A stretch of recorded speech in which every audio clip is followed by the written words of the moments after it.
대학은 그동안 재학생 중심으로 운영을 해왔다고 할 수 있습니다. 평생교육, 평생학습이 화두가 돼서 그쪽으로 방향을 틀어야 된다고 말은 많이 하지만 실제로 학교 전체를 그렇게 틀어내는 일은 사실 쉽지 않거든요. 지역 주민들이 본인들의 교육적 필요를 충족시키기 위해서 이런저런 교육의 장에 참여를 하는데 조금 더 높은 수준의 교과 내용을 좀 다뤄야 되겠다고 하는 욕구가 생겼을 때 어디서 충족하겠는가. 대학은 지역 주민 전체를 위한 배움터가 되어야 된다고 생각을 합니다. 이제부터는 좀 더 큰, 그러니까 중등 직업 교육서부터 우리가 다시 건드려야 한다라는 그런 목표로 해야 하고요. 단순히 요 재직자 과정 혹은 성인 학습자가 아니라 그 대학들이 고유의 그 어떤 식으로 지역사회에 생애주기 교육의 장을 제공할 거냐를 생각을 먼저 해주게 해야 한다. 이제 성인학습자라든가 특성화고등학교를 졸업한 고졸자들이 언제든지 공부할 수 있는 그 기회의 장을 열어줬다는 것이 가장 큰 것이고요. 서로 다른 환경에서 같은 목적으로 해서 어려움을 많았지만 그 어려움을 같이 극복했다는 점이 제일 크죠. 모든 연령대가 지금 함께 공부를 하고 있다는 점에서 저희 대학이 또 앞으로 그 국가 평생교육이 지향하는 그런 모습들을 담고 있는 그런 점에서 저는 좀 성과가 있었다고 생각을 합니다. 연령차가 굉장히 갭이 큽니다. 이분들을 대상으로 또 수업을 진행하면 제일 좋은 거는 이제 학업에 대한 열정이 굉장히 커서 일반 학생들보다 훨씬 더 집중력이 좋고 또 수업에 대한 열의는 굉장히 높습니다. 재직자들을 위한 학비 지원 마련 혜택은 정말 큰 장점인 것 같습니다. 저 또한 그런 혜택으로 인해서 학업을 다시 도전하겠다는 큰 자극제가 되었기 때문입니다. 그 뭐 학업에 대한 이제 갈증일 수도 있겠고, 뭐 학문적인 도야로 자아 실현이나 뭐 이런 다양한 욕구들이 있겠는데, 현실에 나와 보니까 물론 이제 대학 졸업장의 필요성도 현실적으로도 가장 중요한 것 중에 하나였고, 가장 큰 혜택은 일단 입학할 수 있게 된 것 자체가 가장 큰 혜택이라고 생각을 합니다. 일단 기회가 주어진 것, 그리고 그걸로 인해서 입학할 수 있게 된 것, 그걸로 기회를 얻게 된 것 자체가 혜택이라고 생각을 하고,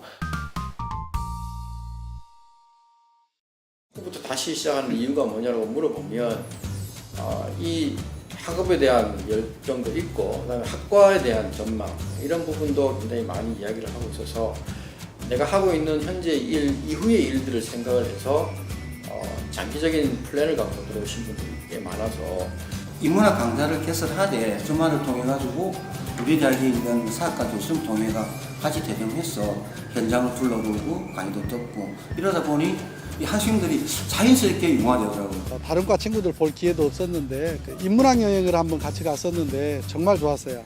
대학 캠퍼스의 로망이라든지 이제 교우들 만나서 학우님들 만나서 같이 이제 캠퍼스 생활하는 거, 강의 끝나고 같이 밥 먹고 같이 놀고 뭐 연령대가 전부 다 다르지만 이제 그 첫 수업을 하는 그 열정과 열의 그게 이제 온 교실을 이제 형편이 에워싸고 있는 그런 부분이 정말 많더라고요. 질문의 수준도 상당히 높은 그런 수준의 질문들을 굉장히 많이 쏟아내는 것을 보고 그 수업을 하러 들어가셨던 해외 석학들이 깜짝 놀랐다라고. 20대에서 한 40대 카트, 또 40대에서 한 60, 그 후로. 그러면은 이게 듣는, 수강하는 그 학생들의 그 표정이라든가 머리가 교수님도 거기에 이 연령에 맞게 이렇게 말씀을 주시니까 아직 많은 재직자들한테 후진학 과정이 소개되지 않은 것 같아서 소개가 될 수 있는 기회들이 많이 있었으면 좋겠습니다. 그 재학생들이 또 다른 학생들을 모집을 해오는 경우가 전체 학생들 모집을 함에 있어서 가장 큰 비중을 차지하고 있다라고 재학생을 활용한 홍보를 좀 열심히 한다면 앞으로 좀 부가적으로 학생들 모집하는 데 도움이 되지 않을까 싶습니다. 특성화 고등학교에서 생각보다 이 재직자 전형에 대해서 많이들 모르시더라고요. 거기는 당장은 아니지만 저희 미래 수요자이기 때문에 중장기적인 발전 방향에서 봤을 때 특성화 고등학교를 통한 인지도 향상이랑 홍보 정책 등이 조금 더 필요할 것 같아요. 예를 들어서 고용노동부 같은 경우에도 산업체 중소기업이라든지 상공회의소라든지 이렇게 스스로 홍보를 해가지고 국가 정책 사업을 내 따질 것이 아니라 협업을 통해 가지고 누가 만들든지 성공시킬 수 있는 그런 역할이 좀 필요하지 않겠느냐. 단년 사업이잖아요. 그러다 보니까 어떤 면에서는 좀 끊어질 것 같은 그런 그 부분이 있는데 이 사업도 그러한 그 중장기적인 그 토대 하에서 이루어진다면은 좀 더 발전이 있지 않을까. 성인학습자를 위한 단과대학이라는 것은 실제로 4년에서 한 10년 정도의 기간을 봐야 되는데 큰 재정이 아니더라도 항상 관심 가져주는 국가가 있다면 성인학습자들이 더 큰 꿈을 이루지 않을까 생각합니다.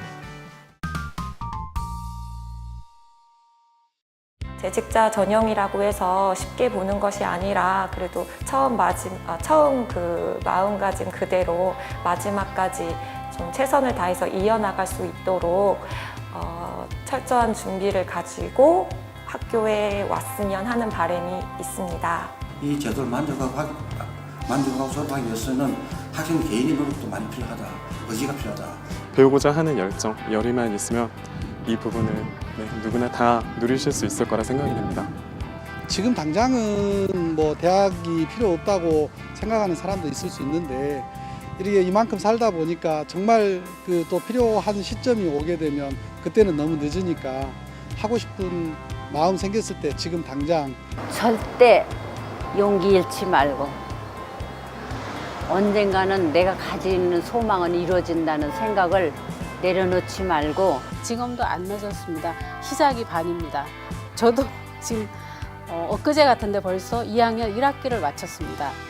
제일 중요한 거는 공부를 하겠다는 의지와 목표만 있으면 꿈을 위해서 도전할 수 있는 정말 좋은 기회라고 생각합니다. 그래서 고민하신다면 지금 바로 도전해 보시는 게 가장 좋을 것 같습니다. 대학 관계자 여러분들께 정말 감사드리고 이런 일이 실제로 진행될 수 있도록 무심양면으로 사업을 진행하고 추진해온 우리 직원 여러분들께도 진심으로 감사의 말씀을 드립니다. 직장을 마치고 이렇게 밤늦게까지 열심히 공부하는 학생들을 보면서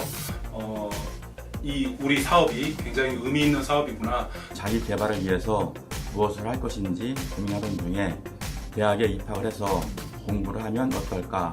나의 열정과 에너지를 확인했고 많은 사람들과 다양한 생각들을 접하다 보니 나만의 가치를 찾을 수 있었습니다. 학생회를 필두로 새내기 배움터, MT 등 각종 행사를 통해서 자연스러운 유대감 형성을 통해서 학문적인 교류로도 나아갈 수 있도록 노력하고 있습니다. 1학기 다니면서 일과 학업을 병행하는 게 상당히 부담되고 힘들었습니다. 하지만 학교 측의 다양한 배려를 통해 잘 마칠 수 있었습니다.